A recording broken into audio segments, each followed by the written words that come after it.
ये प्रश्नवाचक चिन्ह पूर्ण रूप से हटाने के लिए अवश्य सुनिए जगत गुरु तत्वदर्शी संत रामपाल जी महाराज के अमृत वचन, सर्व पवित्र धर्मों के पवित्र शास्त्रों के आधार पर। और जो वेदों से मेल खाता वो गीता जी का ज्ञान खरा है, बिल्कुल सत्य है। तो हमने, क्योंकि वो वेद ज्ञान गॉड गिवन है, परमात्मा का दिया हुआ है, तो हमने परमात्मा के आदेश का पालन करना है। और पुराण क्या है? ये ब्रह्मा जी द्वारा दिया गया ज्ञान, ब्रह्मा जी से सुना, फिर कुछ अन्य ऋषियों ने किसी और से सुना हुआ ज्ञान, वो सब खिचड़ी बना के पुराण बना दी। अब वेदों में इन श्राद्ध आदि कर्म कांड का निषेध है, और गीता जी में निषेध 9वें अध्याय के 25वें श्लोक में स्पष्ट किया है, भूत पूजने वाले भूत बनेंगे। ये देखिएगा, श्रीमद् भगवत गीता, गीता प्रेस गोरखपुर से प्रकाशित है, जयदयाल गोविंद का इसके अनुवादक है। अध्याय नंबर 9 का ये है, अध्याय नंबर 9 श्रीमद् भगवत गीता, श्लोक नंबर 25। देवताओं को पूजने वाले देवताओं को प्राप्त होंगे, पितरों को पूजने वाले पितरों को प्राप्त होते हैं, और भूतों को पूजने वाले भूतों को प्राप्त होते हैं, और मेरा पूजन करने वाले मुझको ही प्राप्त होते हैं। अब ये श्राद्ध कितना आगे फिर अब आपको दिखाते हैं झलक, पुराणों में क्या लिखा है। एक मार्कंडेय पुराण है। एक रुचि नाम के ब्राह्मण थे, ऋषि, और उसने वेदों को समझा पढ़ा कि मनुष्य जीवन, ये ज्ञानी आत्मा थे, कि मनुष्य जीवन केवल मोक्ष प्राप्ति के लिए प्राप्त होता है।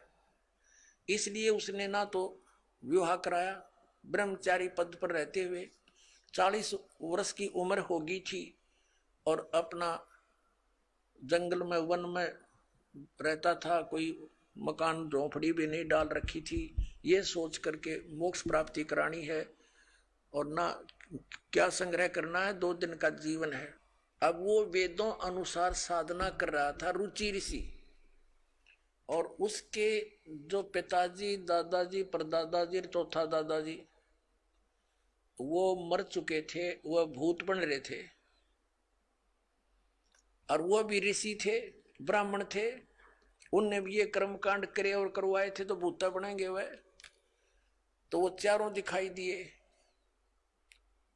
और कहा, बेटा तूने विवाह क्यों नहीं करवाया? विवाह करवा के तुम हमारा श्राद्ध करता है और हमारी गति हो जाती। अब रुचि कहने लगा कि पितामहो, वेद में तो ये मना कर रखा है, ये श्राद्ध श्रुद्ध निकालना, ये कर्म कांड करना, ये तो मूर्खों का मार्ग है। और वो पितर भी कहते हैं, बेटा है तो ऐसा ही, इसमें कोई संदेह नहीं, मिथ्या नहीं है, सच्चाई है, लेकिन हमारा क्या होगा? अब तुम बाढ़ में जाओ, थारा क्या होगा? आप मरे, अरे पुत्र और मरवाने के लिए तैयार करे। या देखो मार्कंडेय पुराण, ये गीता प्रेस गोरखपुर से प्रकाशित है, गीता प्रेस गोरखपुर से प्रकाशित है। ये गीता प्रेस गोरखपुर से प्रकाशित है। ये 242 पृष्ठ पे संक्षिप्त मार्कंडेय पुराण, रोच्य मुनि की उत्पत्ति कथा। मार्कंडेय जी कहते हैं कि ब्राह्मण, पूर्व काल की बात है, प्रजापति रुचि ममता और अहंकार से रहित इस पृथ्वी पर विचरते थे। उन्हें किसी से भय नहीं था, वे बहुत कम सोते थे। उन्होंने न तो अग्नि की स्थापना की थी, न अपने लिए घर ही बना रखा था। वे एक बार भोजन करते और बिना आश्रम के ही रहते थे। उन्हें सब प्रकार की आसक्तियों से रहित एवं मुनिवर्ती में रहते देख उनके पितरों ने उनसे कहा, ये देखिए ये चारों आगे भूत बन रहे, ये देखो ये रुचि ऋषि है, ये इनके पहले बने हुए वो पंडित जी सारे भूत पूज का भूत बन गए। अब ये दिख गए इसने सारे इकट्ठे। पितर बोले, बेटा विवाह स्वर्ग और अपवर्ग का हेतु होने के कारण एक पुण्यमय कार्य है। ये तो इन पितरों के वचन हैं, ये तो पितरों के वचन है जो अपनी सलाह दे रहे हैं। अब देखना, उसे तुमने क्यों नहीं किया? ग्रस्त पुरुष समस्त देवताओं, पितरों, ऋषियों और अतिथियों की पूजा करके पुण्यमय लोकों को प्राप्त करता है।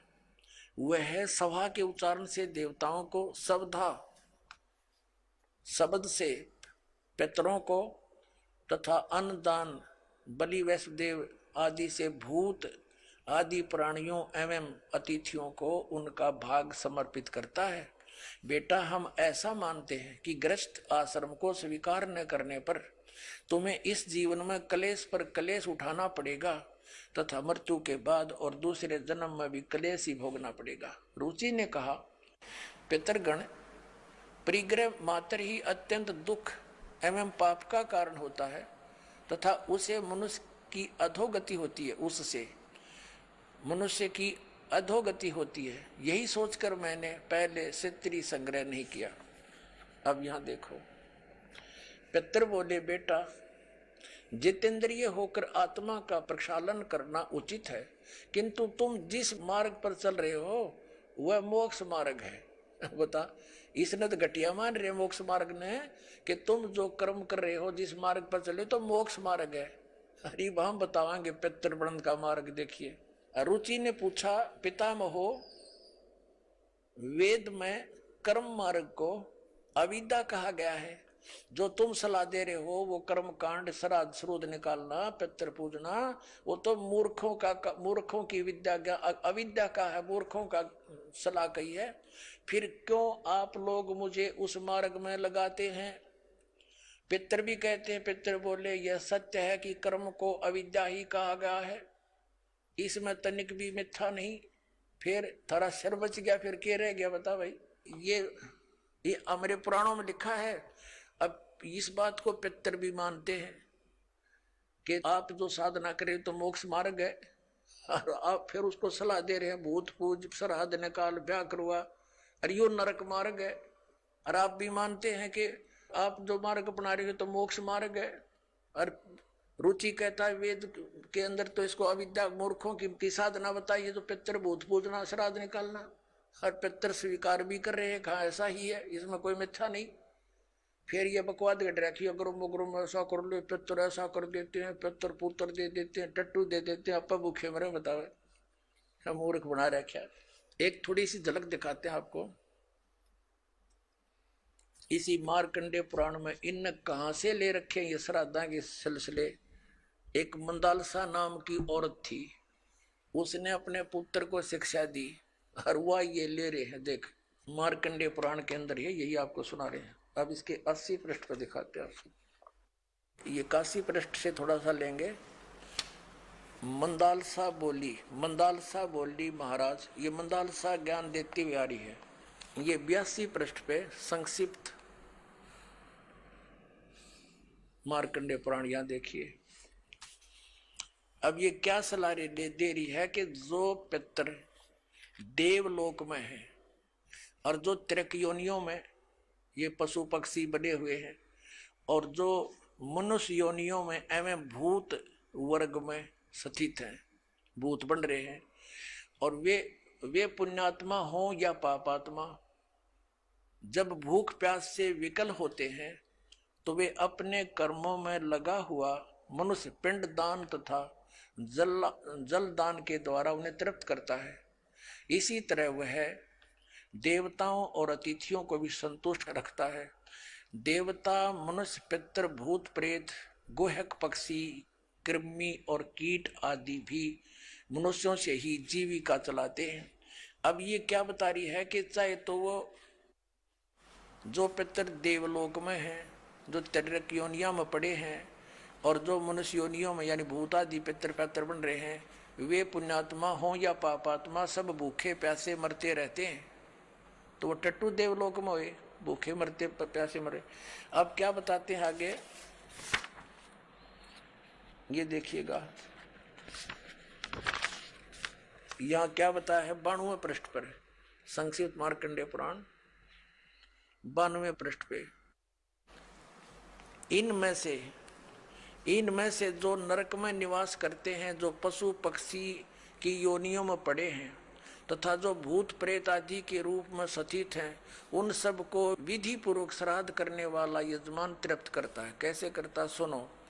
मनुष्य पृथ्वी पर जो अन्न बिखेरते हैं, उनसे पिशाच योनि में पड़े पितरों की तृप्ति होती है, जो जमीन पर दाने डाल देते हैं। बेटा, स्नान के वस्त्र से जो जल पृथ्वी पर टपकता है, उससे वृक्ष योनि में पड़े हुए पितर तृप्त होते हैं। जो रूख वृक्ष बन गए, उन नन्हों का नहा का जो वस्त्र ने छोड़ दिए ना, वो वृक्ष योनि में पड़े हुए तृप्त हो जाएंगे। अरे भले आदमियों, एक बार क्या था, परमात्मा कबीर जी काशी में गंगा घाट पर चले गए। गंगा का एक घाट बना हुआ है, वहां पर ये ब्राह्मण लोग सूर्य को, यानी ऐसे सूर्य की तरफ मुंह करके गंगा से जल उठावें और वहीं डाल दें। कबीर साहब बढ़कर उसमें गंगा में घुटनों पानी में और ऐसे नौकरन लगे, गंगा के जल को पटरी पर फेंक रहे पूरी स्पीड तक। अब वो सारे पंडित जी अपना काम छोड़कर कबीर साहब की ओर देखने लगे। कहने लगे, वो कबीर ये क्या कर रहा तू? कबीर जी बोले, आप क्या कर रहे हो? मैंने ना पूछा, तुम क्यों पूछ रहे हो मेरे से?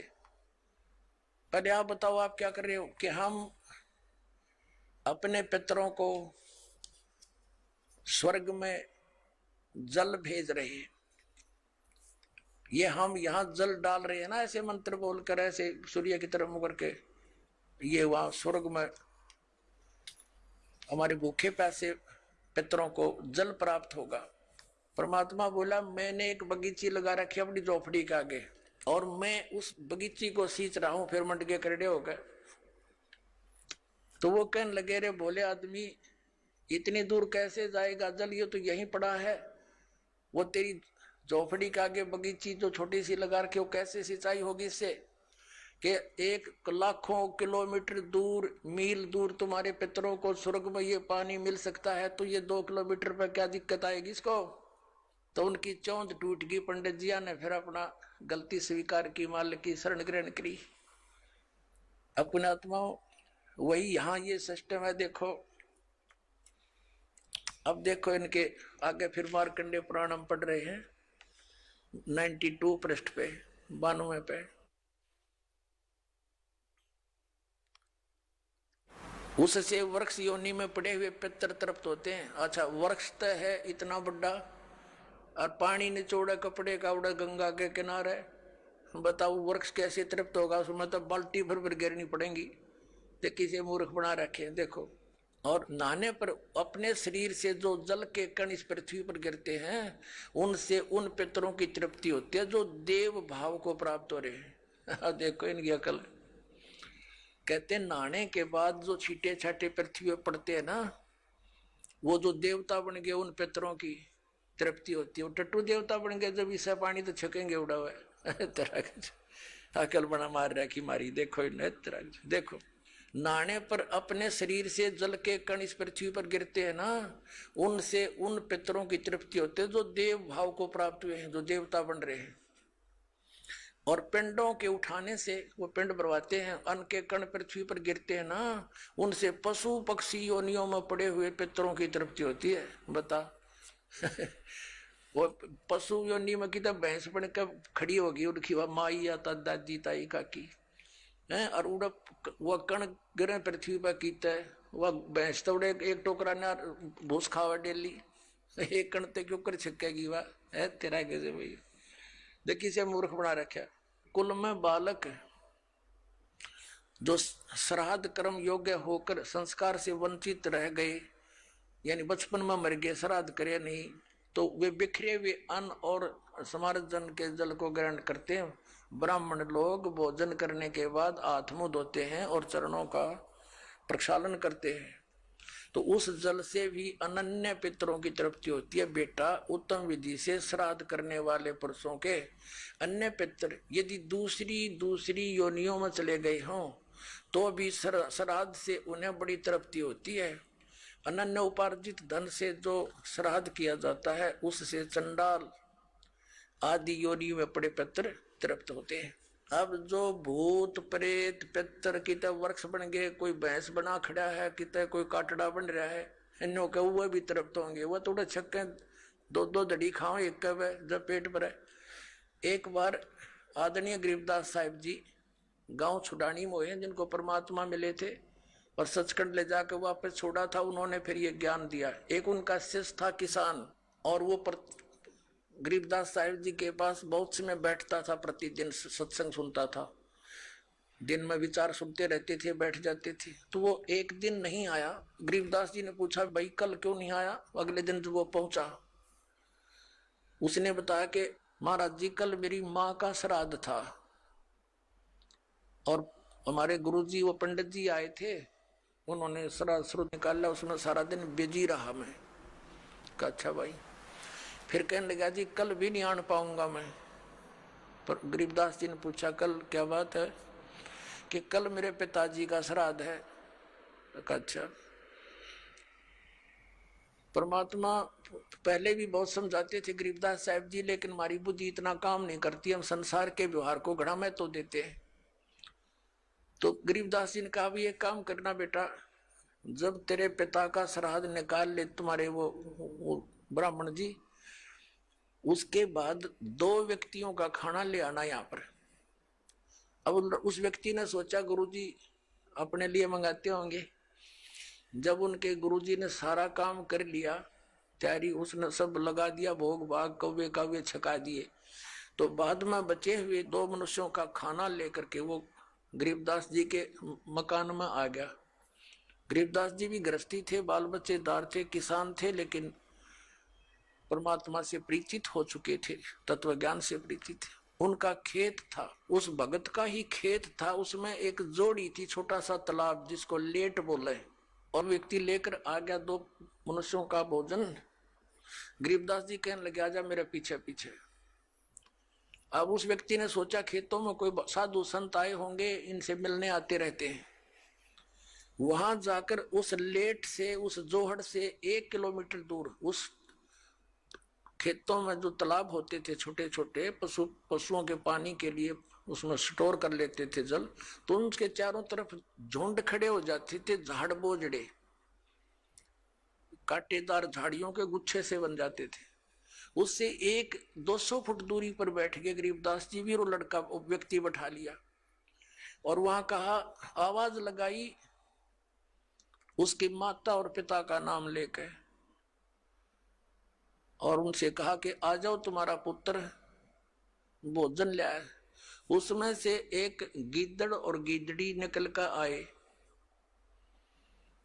और वहां आकर खड़े हो गए, और लीला थी गरीबदास साहिब जी की, और कहा बेटा ये तेरी माँ, ये तेरा बाबू, ये तेरा पिताजी, इन्हें खिला भोजन। वो दर दिया खोल कर उसने। अब वो छक गए दोनों, 1 मिनट खा गए फटाफट और खा कर भाग गए। अब गरीबदास जी बोले कि तुम्हारे गुरुजी क्या कह रहे थे कि 1 दिन के भोजन खिलाने से और 1 वर्ष तक तुम्हारे पिताजी पितर जो जिस भी योनि में है वो तृप्त रहेंगे। अखा जी ऐसे कह रहे थे, ये दोनों भूखे मरे थे, देखा गए सारे ने, और भोगते ला के आए हो तुम्हें। अखा जी उस दिन पीछे कान पकड़ दिया कि जी बाढ़ में जाओ, ये तो बकवाद है सारी। तो छोड़ दी सारी वो लोकवेद और दंत कथा, मनमाना आचरण उस प्यारी आत्मा ने।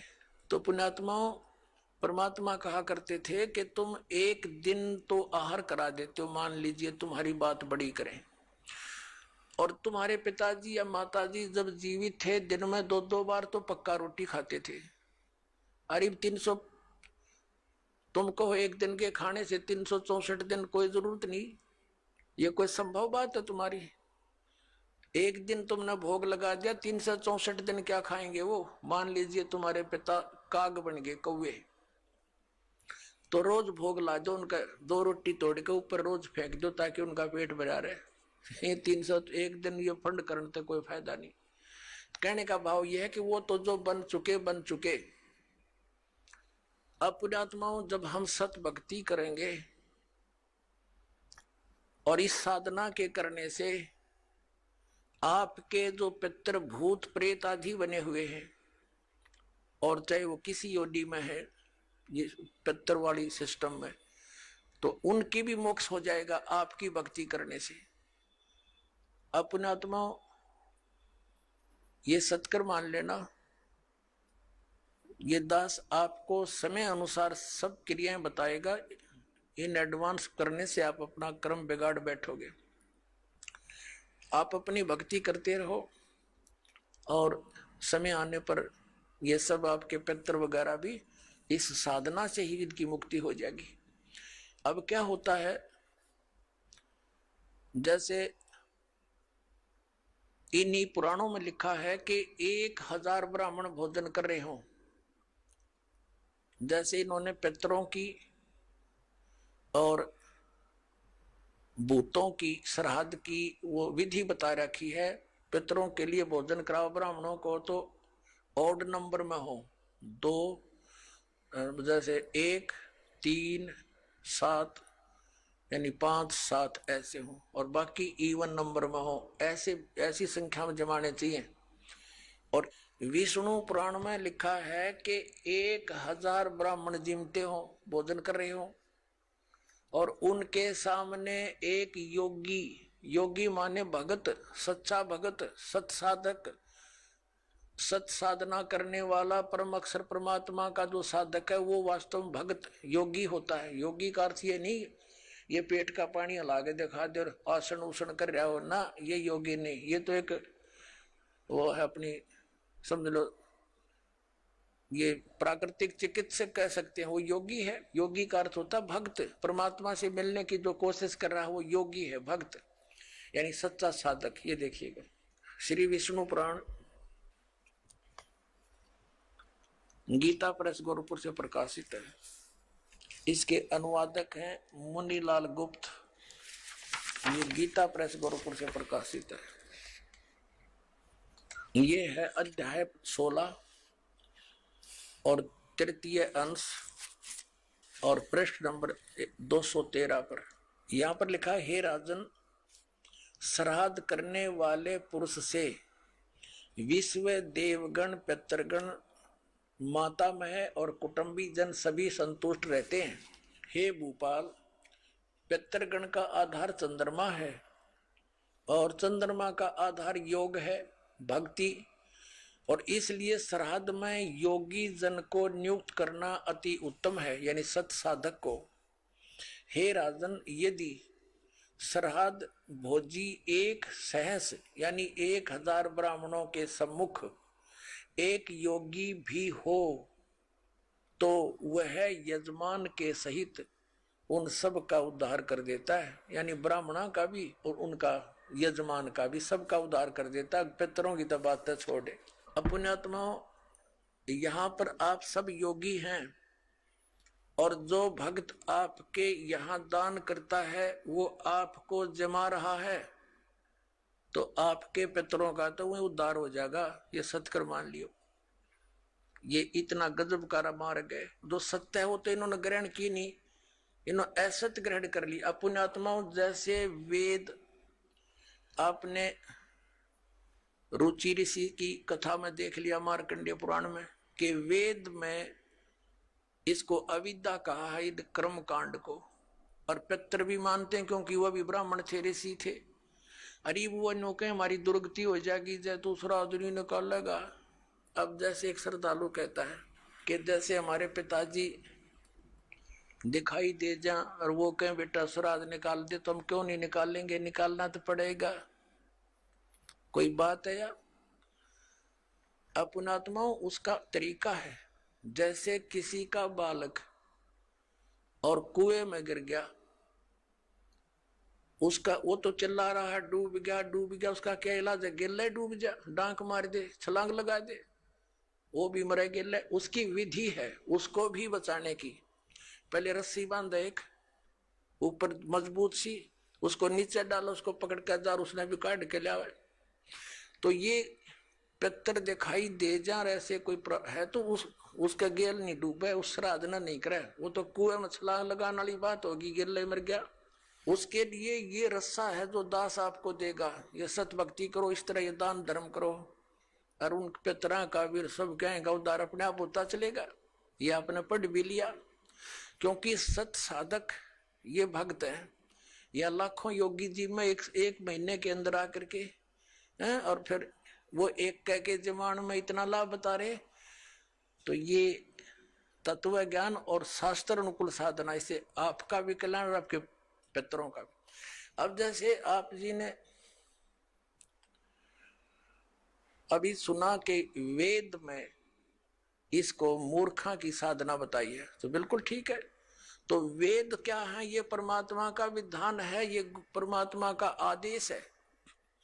और जो हमारे पुराणों में जो लिखा है वो पितरों का या ब्रह्मा जी का या किसी तरह से मंदालसा या कौन थी बता, इससे की बात ने साची मान ली, सब ने इसी तरह करने लगे। और या किसी अन्य ऋषि का दिया हुआ आदेश है, इसका पालन हमने नहीं करना। जैसे एक समय एक व्यक्ति की दोस्ती दरोगा से थी, थानेदार से, SHO से, और उस व्यक्ति का जो साथी था पड़ोसी उसको बहुत दुखी कर रहा था। उसने अपने मित्र दरोगा जी से कहा कि भाई दरोगा जी, ऐसे ऐसे मेरा पड़ोस में है, साथ वाला मकान में, बहुत परेशान करता है, सारा कुछ कह लिया, पंचायत भी कर ली, नहीं मान रहा, क्या करूं? अब दरोगा जी ने कहा उसका मार लट सर, मैं माफ देख लूंगा। दरोगा जी के आदेश न लेकर उसकी आज्ञा का पालन कर दिया। उसने ये सोच कर आप संभाल लेगा, उस अपने पड़ोसी के साथ झगड़ा ठान लिया, लट्ठम लट्ठा हो गया, उसका सर में लठ लग गया, वो मर गया पड़ोसी। अब वो SHO वहां का प्रभारी था, वो लाया, उसी को पकड़कर हवालात में दे दिया, सजाए मौत होगी उसकी। अब राजा का विधान था किसी का लठ मारेगा और मर गया तो उसकी सजा होगी मौत, और वो विधान तोड़ दिया उस व्यक्ति ने। अपने मित्र एक अधिकारी की आज्ञा का पालन कर लिया, जिससे राजा का विधान टूट गया, वो दंडित हुआ। इसी प्रकार इन पुराणों में लिखा हुआ जो आदेश है, ये दरोगा जी का समझ लो इन पुराणों में। और वेदों में संविधान समझो भगवान का संविधान अगर तोड़ दिया इन दरोगा जी के कहने होते, पुराणों के या इन नकली धर्म गुरुओं के कहने से, इन शास्त्र विरुद्ध साधना कराने वाले आचार्य और शंकराचार्यों के आदेश से हमने ये क्रिया कर ली, तो हम दंडित होंगे, हम पितर ही बनेंगे, यानी मौत की सजा मौत की मिलेगी। तो ऐसी गलती हम तो ना करें भाई, और करियो भी मत। एक जीवित उदाहरण दास आपको देता है। मेरे पूज्य गुरुदेव जी ब्राह्मण वर्ण में जन्मे थे। हरियाणा के अंदर जिला भिवानी चरखी दादरी के पास एक पैंतावास गांव है, बड़ा पैंतावास, वहां वो रहते थे, किसान का काम करते थे, वर्ण ब्राह्मण है। पुणात्मा, ब्राह्मण कोई जाति विशेष नहीं। दास बहुत बार कहता है कि देखो ब्राह्मण बिदक जा, कि ब्राह्मणों के विषय में कह रहे नहीं। और वो खेतों में, मेरे जो गुरुदेव थे ब्राह्मण वर्ण में जन्म था उनका, खेतों में गौवें चरा रहे थे अपने खेतों में। उसके पास पहले जंगल बहुत होते थे, वन बहुत होते थे। एक दिन उनकी भेंट हमारे दादा गुरुजी से होगी, यानी एक संत से। वो उससे प्रेरणा पाकर के घर से खिसकने की सोची और गुरुदेव का एड्रेस पूछ लिया। सब ज्ञान से परिचित होकर खेतों में शाम के समय गौएं चरा रहे थे, और भी कुछ साथी पाली गवाले थे। तो उनको ये कहकर के मैं फ्रेश होकर आता हूं, मैं देर हो जा तो तुम पशुओं ले चलना, मैं आप आ जाऊंगा। वो जंगल में चले गए गहरे। पालियों ने वो अपने गौएं गांव में ले आए। अब वो शाम ने काफी देर होगी, जब नहीं आए, उनका बचपन का नाम, गांव का नाम हरिद्वारी था, पंडित हरिद्वारी।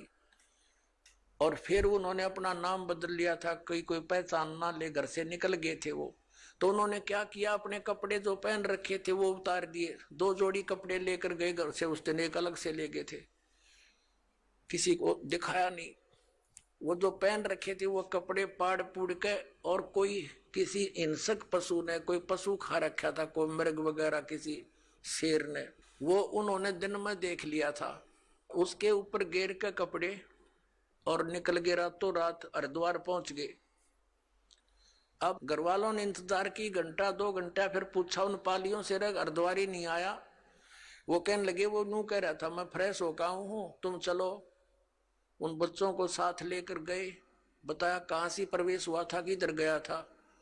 जाकर ऐसी पहले टॉर्च टार्च होती नहीं थी, लालटेन दीपक से ले रखे हाथों में, गए देखा रहे ये तो बच्चा खा रखा है, ओहो ये तो किसी हिंसक पशु ने खा लिया, रे मर गया मर गया। अंधे हो गए, रोन लाग गए दूर तय, अंधेरा सा था। वो आड़ जो पशु के हुए और कपड़े इकट्ठे करके रात ने दाग दे दिया, अग मर गया। फिर उसकी 13वीं शुरू हुई। पहले तो आए महीने का लठ गड्ढा करता है, आए महीना ब्राह्मण जिम्या करते। अब वो ब्राह्मण न्यारे हैं जो कर्म कांड करने वाले, तो वो सारा काम कर दिया, वर्षी भी बना बनू दी। और फिर हो गए श्राद्ध शुरू है कि यो थारा बे उलादा मर गया, निसंतान मरा हुआ है और इसकी अच्छी सेवा करनी चाहिए, नहीं तो क्योंकि तुम इनका हक खा रहे हो। जमीन थी इनके नाम, और वो बन रहे भक्त संत बन गए, दुनिया का उद्धार करें। एक बार जब मेरे पूज्य गुरुदेव जी 105-6 वर्ष के हो गए, सतलोक जाने की तैयारी हुई।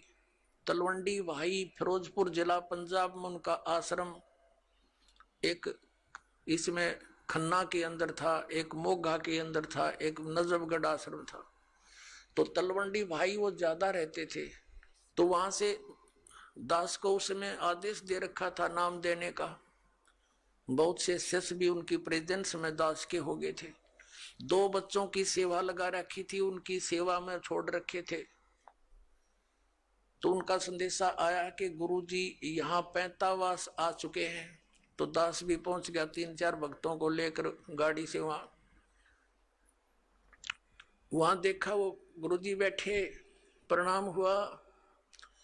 फिर उनकी एक भाभी जी थी, वो 92 वर्ष की हो रही थी, 92 ईयर ओल्ड थी। उससे बातचीत हुई। हमने उनसे पूछा कि माता जी, जब हमारे गुरुदेव यहां से चले गए तुमने क्या सोचा पीछे थे? वो कहने लगी, जी मैंने तो ये सुना था कि इनकी मृत्यु होगी, तेरा एक देवर था और वो ऐसे ऐसे जंगल में किसी पक्षी ने पशु ने खा लिया था, हिंसक ने, और मैं आई जब तक इसके श्राद्ध निकला करते, और 70 श्राद्ध मैंने अपने हाथ निकाल रखे इसके। और जब भी कभी कोई ऊक चूक घर में हो जाए, पशुओं में कोई हानि होती, फसल में हानि होती, हम अपने गुरुजी ब्राह्मण के पास जाते थे, उससे वो पितरा पुत्रा पढ़वाते थे। वो क्या कहा करता कि तुम्हारा अर्धवारी निसंतान मरा हुआ है और वो तुमने सिद्ध है, तुमने हानि करता है, उसके 5 कपड़े बनवाओ, उसके श्राद्ध अच्छी तरह निकलवाओ और उसका फलाना कर दो। वो जो कुछ भी कहता वो सारा करते हम। और फिर भी नो कहता इनका ठीक से श्राद्ध नहीं, अगली बार मैं करूंगा अच्छी तरह। 70 तो श्राद्ध करवा दिया, रियो बैठा नो का नू। अब मैं कहने लगा, माता जी देखो गीता जी में मना कर रखा है 9 में जाके 25वें श्लोक में कि भूत पूजनीय भूत बनेंगे, पितर पूजनीय पितर बनेंगे, ये पूजा नहीं करनी चाहिए।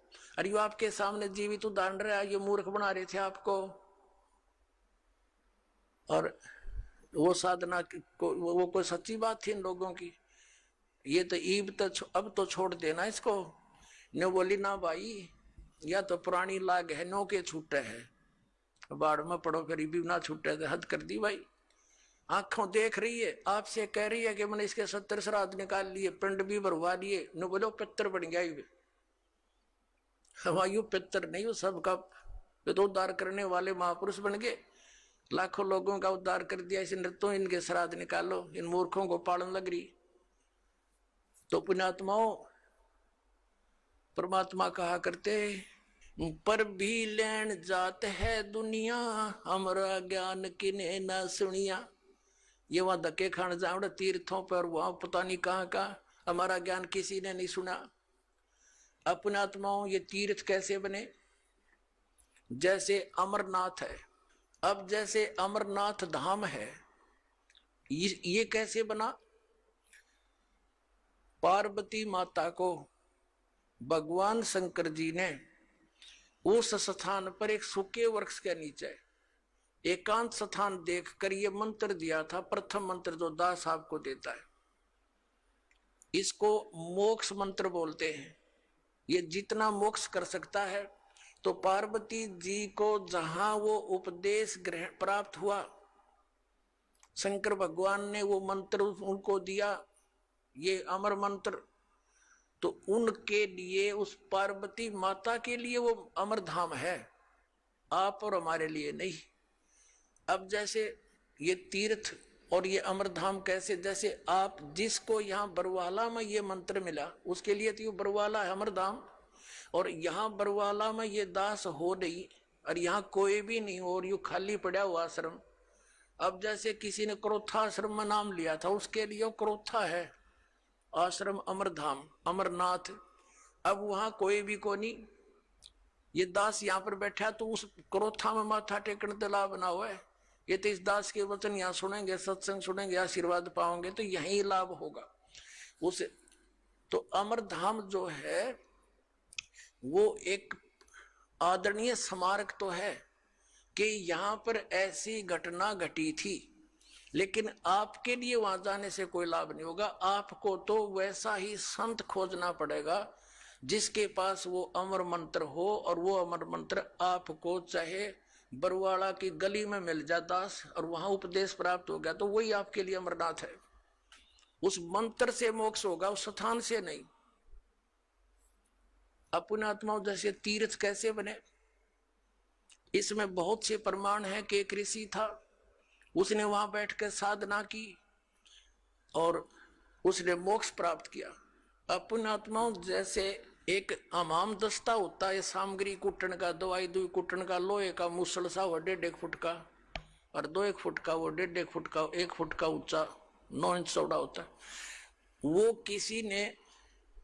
किसी का पड़ोसी ने मांग लिया और उसने उसमें कुछ सामग्री गुट्टी अवन की और वो वापस दे गया मांझ धो के कति साफ करके, उनको लौटा गया जिसका था।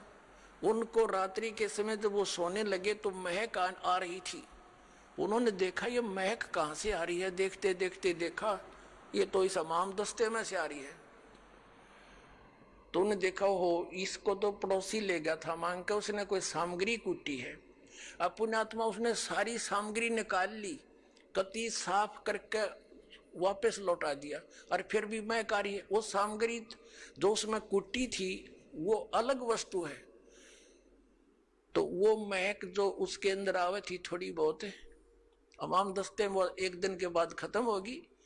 अब ये तीर्थ एक अमाम दस्ता समझो, और जैसे उस ऋषि ने उसमें सामग्री कूटी, यानी वो साधना वहां बैठकर की, वो सारी कमाई लेकर अपने उस धाम को चला गया जहां उसने उस साधना से जाना था। वो तीर्थ तो एक अमाम दस्ता है, उड़े 1-2 महीने 1-2 साल उसमें महक सी आवे, क्योंकि जहां संत ने साधना की होती है कुछ देर राहत मिलती है, लेकिन वो सामग्री वाला काम नहीं हो सकता। अब जैसे वो इतनी सामग्री कूटनी पड़ेगी उसमें महक अच्छी रोज लेने के लिए, यानी सत्य साधना आप कहीं बैठकर कर लो जैसे उस ऋषि ने की। आप अपने घर पे करोगे आपके लिए वो तीर्थ आपका घर है, ना कि वो स्थान जहां पर किसी अन्य ने साधना की। वहां देखने जाने से हमें क्या लाभ होगा। जैसे ये दास पहले नगर नगर में सत्संग करने लगा, तो जहां किसी ने सत्संग सुना, उपदेश ले लिया, और वहां हम भट्ठी बना करके खीर बनाते, हलवा बनाते, सब्जी बनाते थे, और वहां से हम अगले शहर में चले गए। और फिर कोई व्यक्ति ये बताने किसी को साथ लेकर जावे कि देखो यहाँ रामपाल का सत्संग हुआ था, यहाँ खीर बनी थी, यहाँ हलवा बना था, यहाँ बैठकर खावे थे। बुआ ना तो रामपाल वहां पर ना, वहां पर खीर ना हलवा, वो तो सूखी भट्ठी दिखानी है। हलवा और रामपाल जहां मिलेगा उड़े माल मिलेगा भाई। इसी प्रकार समझ लो इन तीर्थों और व्रतों को। तो ये सतलोक आश्रम आपके लिए उन सब धामों और तीर्थों का काम करेगा। यहाँ हो अपना कल्याण करवाओ। बोलो सतगुरुदेव।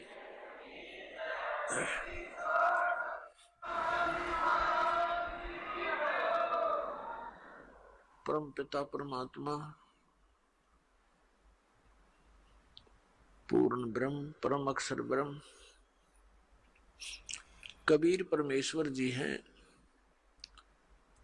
ये अनंत ब्रह्मांडों के उत्पादक हैं, ये सब के सृजनहार हैं। परमात्मा की खोज में आत्मा उसी दिन से लग गई जिस दिन से ये इस काल के जाल में फंसी थी, क्योंकि जो सुख इस आत्मा को सतलोक के अंदर था, यहां इस काल के लोक के किसी कोने में नहीं है। उस सुख की खोज करते करते ये महास्वर्ग में भी पहुंच गई, जिसको यहाँ का सबसे सुप्रीम यानी सबसे श्रेष्ठ सुख में सथल बताते हैं। वहां भी वो सुख नहीं है, वहां भी ऐसे ही आग लगी है जैसे इस पृथ्वी पर है। वहां पर भी वही प्राणी है जो यहाँ शुभ कर्म करके, अच्छी भक्ति करके इस काल के सतर की, और वहां पहुंच गए। वहां उनको अच्छी पोस्ट मिल गई, देव शरीर प्राप्त हो गया, वहां का जो सुंदर शरीर है। और जो यहाँ राग द्वेष, ये काम क्रोध मोह लोभ अहंकार, ये सारे विद्यमान है, खचाखच भरे हम ऊपर के लोकों के में रहने वाले प्राणियों में।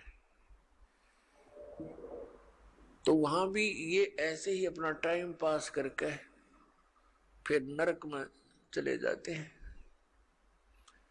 नरक का समय पूरा करके फिर ये 84 लाख योनियों में भटकते रहते हैं। पुण्यात्माओं, परमात्मा पाने के जो साधन है वो भिन्न भिन्न नहीं है, एक ही मंत्र है, एक ही विधि है, यानी एक जैसे ही वो सब क्रियाएं हैं। और हम परमात्मा पाने के लिए कोशिश करते करते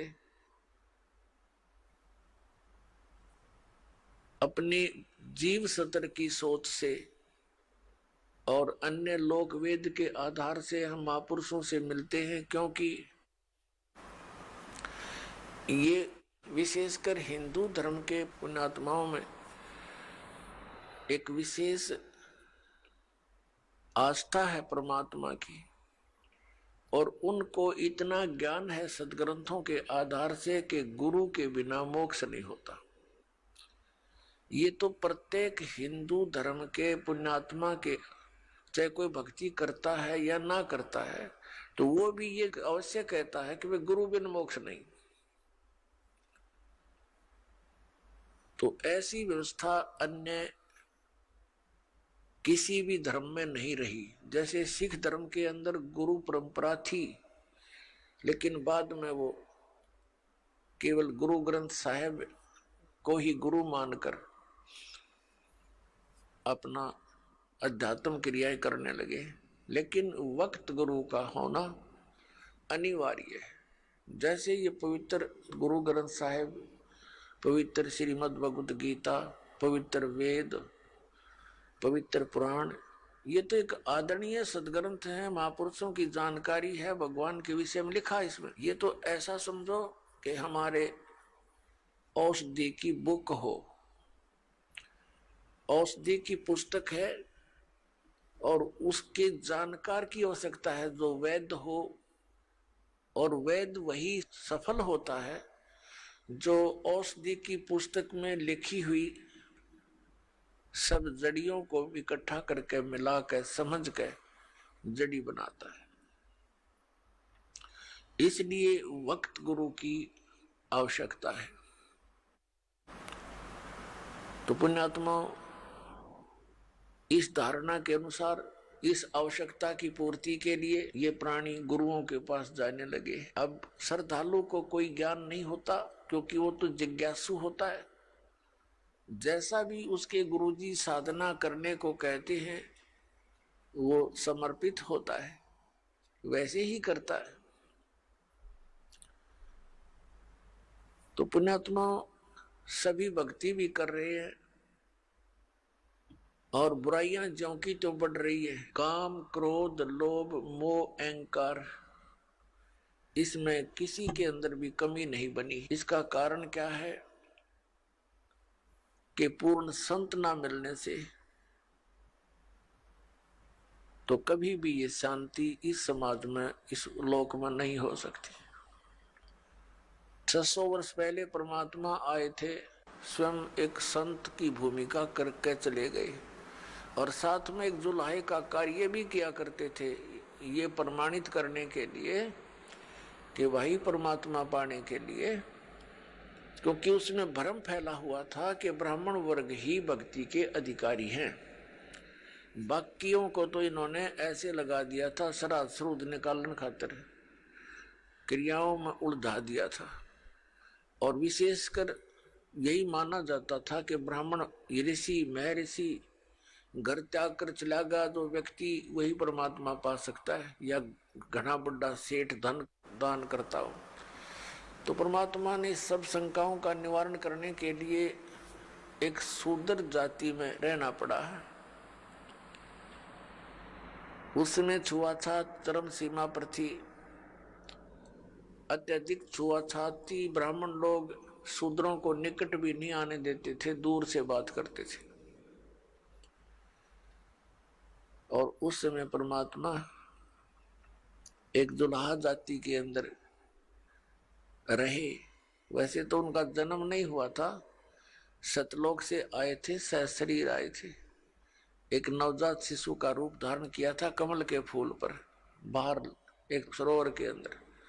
वहां से एक नीरू नीमा नाम के जुलाहा दंपति उठा ले गए थे और वहां परमात्मा की परवरिश लीला होने से और फिर दुल्हाए का कार्य करते हुए जनता को ज्ञान भी देते थे, भक्तों को यथार्थ ज्ञान समझाते थे, सूक्ष्म वेद का प्रचार करते थे। वो यही प्रमाणित करने आए थे, एक उदाहरण देने आए थे कि परमात्मा पाने के लिए जाति और धर्म और कर्म, यानी जैसे कोई ज्यादा बड़ा सेठ यानी धन अधिक या कम, ये इसके लिए कोई मायने नहीं रखता। गुरु पूरा हो और शिष्य सूरा हो, सूरमा। आइए अब हम उन श्रद्धालुओं के अनुभव जानते हैं जो जगत गुरु तत्वदर्शी संत रामपाल जी महाराज जी से दीक्षा प्राप्त कर चुके हैं तथा उनके द्वारा बताए गए भक्ति मार्ग पर चल रहे हैं। नमस्कार जी। सत्संग। क्या नाम है आपका? नेहा। कहाँ के रहने वाले हैं आप? देहरादून सीमा द्वार से। संत रामपाल जी महाराज से आपने नाम दीक्षा कब ली? जी 2012 में नाम दीक्षा ली थी। संत रामपाल जी महाराज से नाम दीक्षा लेने से पहले आप क्या भक्ति साधनाएं करते थे? मैं कृष्ण जी की भक्ति करती थी, कान्हा जी की काफ़ी पूजा पाठ करती थी और बस उन्हीं की पूजा करती थी। उसके बाद करीब शादी के बाद से मैं काफ़ी भूत प्रेतों के चक्कर से परेशान थी। ऊपरी अला बलाएं मेरे ऊपर काफ़ी रहती थी, तो उन्हीं को मानती थी और इधर उधर जो पूजा पाठ करते हैं, दिखाते हैं चावल वावल, उनको दिखाने जाती थी। बस उतनी देर तक आराम रहता था जितनी देर मैं वहाँ पे हूँ, जितनी देर इलाज चल रहा है। करीब 5-6 साल तो मुझे इन चक्करों में हो गया था, मुझे बिल्कुल आराम नहीं मिला था। कभी मतलब अपने हाथ से खाना तक नहीं बना पाती थी, अपने हाथ से खाना बनाना तो दूर, खा नहीं पाती थी। उठना बैठना तक मेरा मुश्किल हो गया था, मेरे हाथ पैरों में इतना दर्द होता था, मैं खड़ी नहीं हो पाती थी। संत रामपाल जी महाराज के बारे में आपको कैसे पता चला?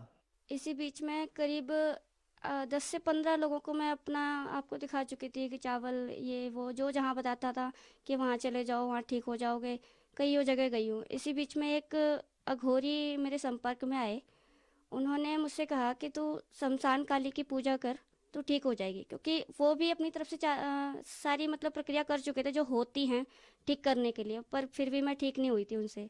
तो फाइनली फिर उन्होंने कहा कि तू शमशान काली की पूजा कर, तू ठीक हो जाएगी, वो तेरे को ठीक कर देंगे। मैंने कहा ठीक है, मैं कर लेती हूँ। तो उन्होंने शमशान काली की पूजा करने का बताया कि कैसे दीपक लगाना है, क्या करना है। मैंने घर में ही पूजा करी उनकी, और पूजा करने के 10 मिनट बाद मेरे शरीर में मुझे लगा कि मैं ठीक हूँ।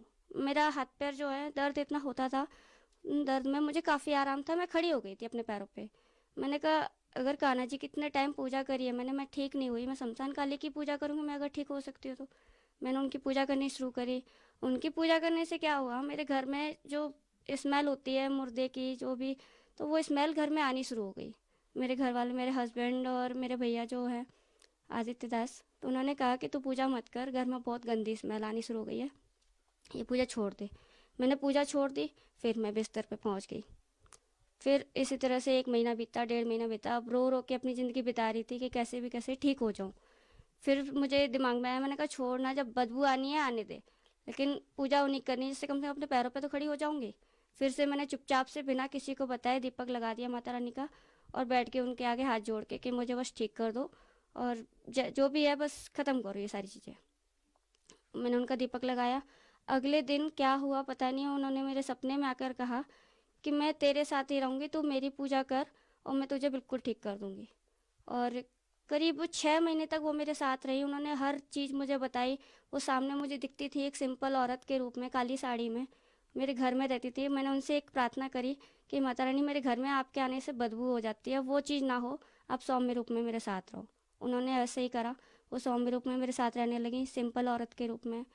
और 6 महीने तक करी मैंने उनकी पूजा करी। फाइनली अभी पिछले महीने शायद, हाँ जनवरी जनवरी लास्ट में उन्होंने मुझसे कहा कि बेटा अब तुम मुझे मेरी पूजा छोड़ दे। मैंने कहा क्यों माता रानी?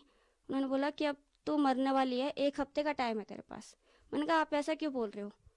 कह रही कि जितना मेरे से हो सकता था मैंने उतना तेरे रक्षा करी, लेकिन अब मेरे बस का नहीं है, अब तेरा टाइम जो है पूरा हो चुका है।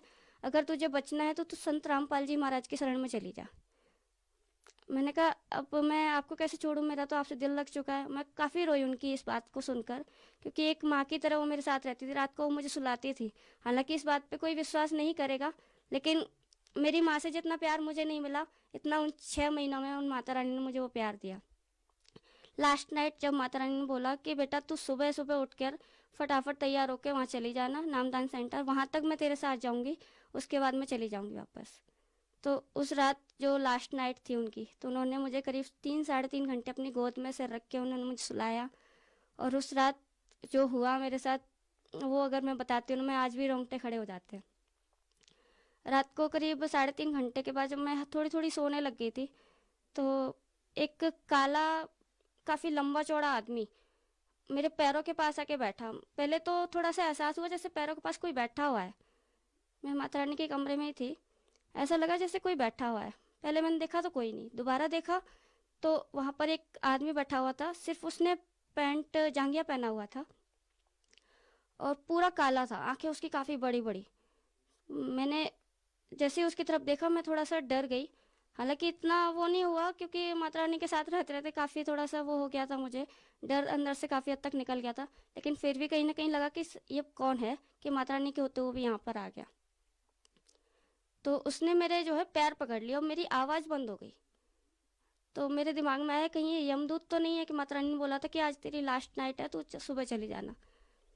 तो जब उसने मेरे पैर पकड़ लिए, मेरी आवाज़ बंद हो गई और मैं माता रानी से प्रार्थना कर रही, इतनी बुद्धि मेरे में नहीं आई कि मैं परमात्मा का नाम ले लूँ, संत रामपाल जी का नाम ले लूँ, जिससे मेरे पैर छूट जाए और ये चला जाए। माता रानी का ही नाम ले रही हूँ, वो नहीं आई। और वो काफ़ी देर तक मेरे पैर पकड़े रहा और मैं पता नहीं किस तरह से छूटी। परमात्मा ने ही मेरी रक्षा करी उस टाइम पर कि उसने मेरे पैर छोड़ दिए और मैं भागकर दूसरे कमरे में गई जिसमें मेरे हस्बैंड सो रहे थे। उन्होंने पहले से नाम दीक्षा ली हुई है। उनको मैंने बुलाया, मैंने कहा जल्दी से आओ, यहाँ पर कोई है। तो उन्होंने जैसे ही वो कमरे में आए, उन्होंने परमात्मा की वाणी बोलना शुरू करी। वो बंदा वहाँ से भाग गया, जो भी था मुझे नहीं पता। अगले दिन जब मैंने माता रानी से पूछा, मैंने कहा ये क्या था, तो उन्होंने बताया कि यमदूत था और ये तेरी लास्ट नाइट थी, तू बच गई, बहुत बड़ी बात है, तो फटाफट जा और नामदान लेके आ।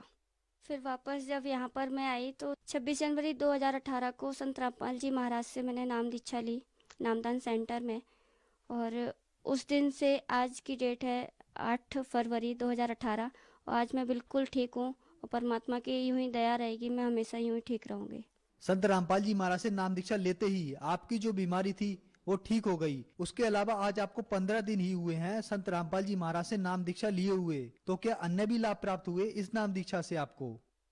लाभ तो जी कई सारे हैं। घर में कलेश रहता था, हर समय मैं चिड़चिड़ी रहती थी। वो चीज़ बिल्कुल ठीक हो गई है। मैं बिल्कुल शांत हो गई हूँ, घर में भी कलेश ख़त्म हो गया है। मेरे हस्बैंड का काम नहीं चलता था, जब से उन्होंने नामदान लिया है बिल्कुल काम अच्छे से चलने लगा है। ट्यूशन खोला हुआ उन्होंने, तो ट्यूशन काफ़ी अच्छा चल रहा है उनका। संत रामपाल जी महाराज की शरण में आने से आपको बहुत लाभ मिले, तो आप जन समुदाय को क्या संदेश देना चाहेंगे? संदेश तो यही है सर कि इस ब्रह्मांड में पता नहीं कितने नकली गुरु घूम रहे हैं, कितने नकली देवी देवताओं की पूजा करने के लिए बोलते हैं, वो नकली गुरु हैं। आप पूर्ण परमात्मा संत रामपाल जी महाराज की शरण में आइए, जिससे आप सबकी मुक्ति हो सके। पता नहीं कितने लोग परेशान हैं इन कष्टों, जिन कष्टों से मैं निकल के आई हूँ। मैं भी यही सोचती थी काश मेरे पास कुछ ऐसी चीज हो जिससे मैं लोगों की परेशानी दूर कर सकूं, लेकिन परमात्मा जो कर सकते हैं वो कोई भी नहीं कर सकता। राहत दी, लेकिन जब आपकी मौत आई तो माता रानी ने आपके सिर से हाथ हटा लिया और उन्होंने ही आपको खुद कहा कि अब संत रामपाल जी महाराज की शरण में जाएं, वहां ही आपको जीवन दान मिल सकता है। लेकिन बहुत सी दुनिया है जो आज भी माता रानी पर आधारित है, माता रानी की भक्ति करती है, तो आप क्या कहना चाहेंगे कि उनको माता रानी की भक्ति करते रहना चाहिए या नहीं? संत रामपाल जी महाराज वेदों के मुताबिक ही भक्ति देते हैं, और वेदों में लिखा है कि जो तत्वदर्शी संत की शरण में होता है उसकी जान जो है तब तक नहीं जाती जब तक वो मतलब उसकी भक्ति पूरी ना हो जाए, वो इस संसार से सारी चीजें पूरी ना कर ले। जैसे उसका कोई काम रह रहा है, बच्चे छोटे हैं, और काल लोक की जो पूजा करता है वो कब निकल जाएगा पता नहीं चलता, काल कब उसको उठा लेगा पता नहीं चलता। लेकिन परमात्मा की शरण में, संत रामपाल जी की शरण में जो रहता है, उसकी भक्ति जब तक पूरी नहीं जाती, सारे काम पूरे नहीं जाते, तब तक परमात्मा उसको जाने नहीं देते, उसको अपने साथ लेके जाते हैं, सतलोक लेके जाते हैं। संत रामपाल जी महाराज ही तत्वदर्शी संत है, और अकेली मैं ही नहीं हूँ जिनको जीवन दान मिला है। कई सारे ऐसे भक्त मिल जाएंगे जिनको जीवन दान मिला है, जिनकी वो भक्ति करते थे, ब्रह्मा विष्णु महेश हो या कोई माता हो, कोई देवी हो, जो उनके साथ परेशानियां हुई, जो परेशानियां वो दूर नहीं कर पाए, वो संत रामपाल जी महाराज दूर कर सकते हैं, और दूर करी है उन्होंने। संत रामपाल जी महाराज ने ही मुझे जीवन दान दिया है, जो कि माता रानी के बस में नहीं था, उन्होंने ही मुझे यहाँ पर भेजा। संत रामपाल जी महाराज ही पूर्ण परमात्मा कबीर साहिब का अवतार है। संत रामपाल जी महाराज की शरण में आने के लिए क्या करना होगा? जी, टीवी पर जो चैनल आते हैं इन पे परमात्मा की वाणी चलती है शाम के टाइम, उस पे नीचे काफ़ी सारे नंबर्स होते हैं, उस पे कॉल करके आप नामदान सेंटर का एड्रेस ले सकते हैं, और एड्रेस पे जाके आप नामदान ले सकते हैं। काफ़ी चीज़ें हैं, ज्ञान गंगा की पुस्तकों का जो पुस्तक बांटते हैं, उसमें भी नंबर्स हैं काफ़ी, उसमें जाकर आप कांटेक्ट कर सकते हैं।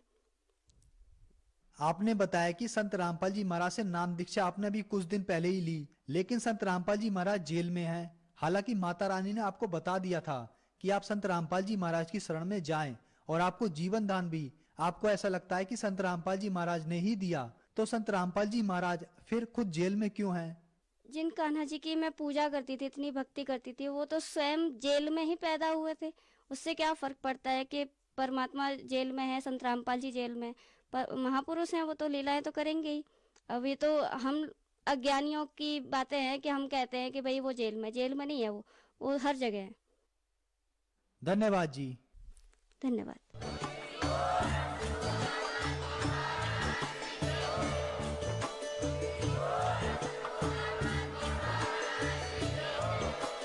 आप सुन रहे थे जगत गुरु तत्वदर्शी संत रामपाल जी महाराज जी के मंगल प्रवचन। अधिक जानकारी के लिए विजिट कीजिए हमारी वेबसाइट www.jagatgururampal